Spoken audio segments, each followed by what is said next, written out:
I'm doing all right. You know, like I said earlier, you know, I'll need some help offensively, you know, to save energy and not have to isolate and do things like that. I'm going to need some picks. I'm going to need to catch and shoot like we did in the fourth quarter a little bit, and you know, to make my job a little easier. You know, I think in the first 3 quarters, me just standing around the perimeter, you know, defense is praying for that.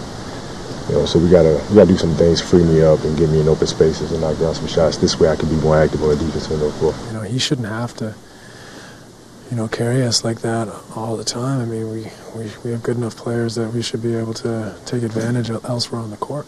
Ideally, we should be able to make them pay in other areas of the court. You know, I mean, we should make problems for people with Dwight on the block, Powell on the block, and you know, when they're doubling my pick and rolls, the game should open up because it should be 3-on-2 or 2-on-1 on the weak side. And you know, I just don't think we were efficient enough elsewhere tonight.